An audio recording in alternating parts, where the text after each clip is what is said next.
Hello and welcome to All About That Place with me, Bandy. Some of you may know me, some of you may have seen me before. Sorry, I'm back again. Today, story of a military family with a surprise. So, what's the surprise? Well, let's have a look at the story that I'm going to present to you today.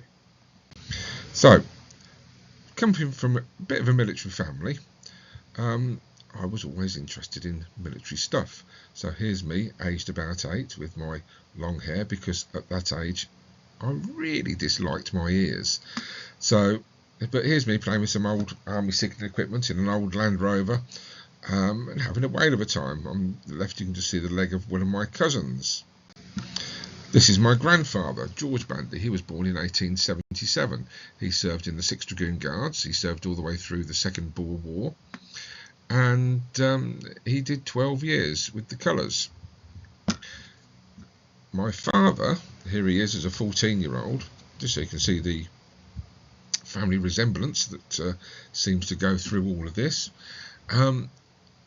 He also served in the Second World War, and here he is in 1947, wearing an austerity battle dress with his collar and tie and a tie pin. Of course, that all shows you it's post-1944 when they were allowed to do that for other ranks. And he's got one tape on his arm. He's a Lance Corporal, an appointment in the gift of the commanding officer, which you can give up any time. And he did a couple of times, but he had fun. There's me, my first incarnation in the forces, the 2nd Battalion, the Royal Anglian Regiment. And you can just see the same device on my chest here. The Sphinx of Egypt and the Talavera battle honour underneath. I spent 7 years in 2nd Battalion, the Royal Anglian Regiment. I came out, and before I came out I went into the band because they found out I was a classically trained musician. So here's me in my band Scarlets. Here's me with the United Nations. I get around a bit. And here's me, my second incarnation, with 4 Med Reg, General Support Medical Regiment, Browning Barracks in Aldershot. And here's me again doing a bit of snowboarding with the Army Medical Services snowboarding team. I told you I got around a bit. Here's me with some Prime Minister. As you can see, one of the wives, or several of the wives, aren't terribly pleased to see him at this point. Here's me with the King at one point again. But let's get on to the stuff that I found out recently. Here's a notification to say, hereby certify that Nurse Elizabeth Sear is in good health and of sound constitution,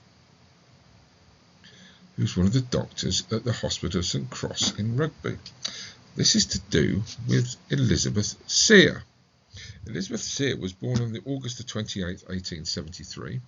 He was the first cousin of my grandfather, whom we saw earlier, who was born in 1877. His mother was Fanny Sear, and this is why Betty here is cousin Betty, first cousin twice removed. So that's nice to find a little bit of something about her. But that's not just all. Here we go to see that Elizabeth Sear of Hospital St Cross in Rugby, I don't know whether they put it that way round, it's a bit bonkers, hereby offer and agree to accept for you service at home as abroad as a nurse to His Majesty's forces. Betty did very well. She joined Queen Alexander's Imperial Military Nursing Service into the reserve. I was actually in Queen Alexander's Royal Army Nursing Corps, which Quames became in 1949. From 1949 to now, they are known as Quarank, Queen Alexander's Royal Army Nursing Corps, previously Queen Alexander's Imperial Military Nursing Service.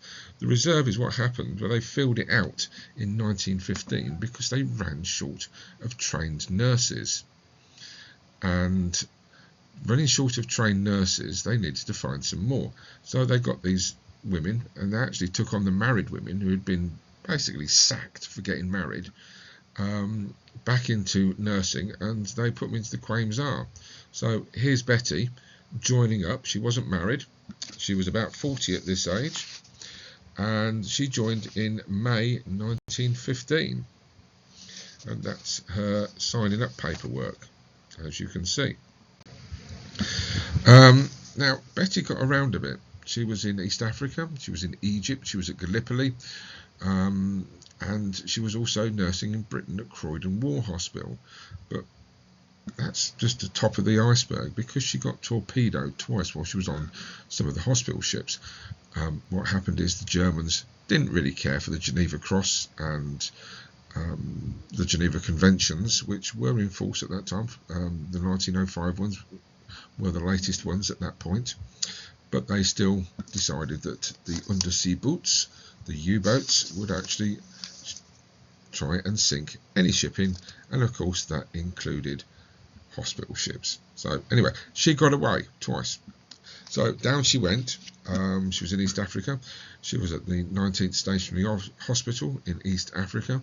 She then went down to Cape Town because she caught malaria while she was there. From malaria, which is quite interesting, because she was actually a fever nurse as well as a surgical nurse and a private nurse and lots of other things. So she came onto that. So she was sent home. She was sent to the Royal Free Hospital in London with this case of malaria, where they found that she had fibroids, and these fibroids, these interuterine fibroids, were cancerous. So they gave her a full hysterectomy, just leaving her ovaries in place. Bless her. So she had that, and this is what they're saying here. But interestingly, having had this in 1919, the scar is quite sound, and she suffers no inconvenience at all as a result of the hysterectomy. Gosh, surgical stuff going on like that at that point. And it also says she's now fit for duty. Goodness gracious. Unfortunately, Betty was surplus to requirements at the end of the war. Having brought in all these other nurses under Quaimsar, we weren't war fighting anymore, so we didn't need to have them all the time. So Betty was demobbed, and having had the malaria and the cancerous hysterectomy, she applied for a war badge, silver war badge, but unfortunately she was deemed ineligible because she was only 20% disabled, and they thought she'd get better. And as she was fit for duty in 1919, after the Royal Free, as it says here, they sent her away and said you can't have it. She did get a gratuity though of £2 and 9p for being a nurse and having had this. Wow, some things never change. It's still really difficult for the Veterans Agency to actually pay out anything, and it is a nightmare to appear before the medical boards to actually say, well look, this happened, this other happened, and they don't really want to give out the money. So it doesn't really change very much over the years, unfortunately. So here we are saying claim for gratuity, saying that she was working all this time from the 1915 to 1919 from the War Office, and on the back she gets her £2, 16 shillings and 9p. Gosh, what a lot of money. But they did say that she was excellent at everything.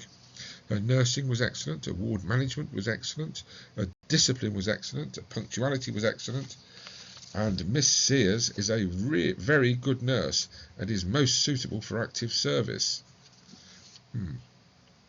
Well, I think she saw enough of that. But anyway, here's Betty again, a picture of her, and as you can see, there is a bit of a family resemblance there.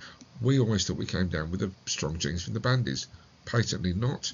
We're actually a bunch of Sears by the looks of us.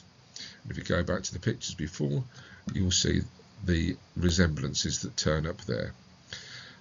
As you can see, she's got a bunch of medals. She's got 3 medals there. She's got the 1415 Star, the Victory Medal, and the British War Medal. She's got a tippet badge. This little short cape thing is called a tippet, and on that there's a circle with an R. That's her Quames, Queen Alexander's Imperial Military Nursing Service Reserve tippet badge, but next to that there's a cross. No, it's not from St Cross in Rugby. This is the Royal Red Cross, given to her by the king for excellence in nursing, in military nursing. This is the highest award any military nurse can get. I didn't get one, but Betty did, bless her soul. And so all this stuff is still within the family. Now, this is a branch I'd never come across before, the Sears, and it still sits in Padbury. Betty lived until 1960 and is buried in the churchyard with her father at Padbury Church. Sadly, even though there is a roll of honour for those that went away to fight and came back, as opposed to those on the war memorial, it's all blokes on there, and Betty is not remembered. I have put this to the parish council and also to the church, but unfortunately the church is in an interregnum at the moment, and they are without pastoral care. So hopefully she'll get a name on there and she'll be remembered like all the blokes who went away from the village and came back, because she did. She continued to nurse for a number of years, but sadly she died way before I was around. And here's a little picture of all of us together, and you can see a bit, especially with Grandad here on the left to Betty, you can see the family resemblance. It's also there with my dad and a little bit with me. So thank you for watching. Just a nice little story which shows that things can pop up and things don't change sometimes through the family for donkey's years. And there we are. Thank you very much.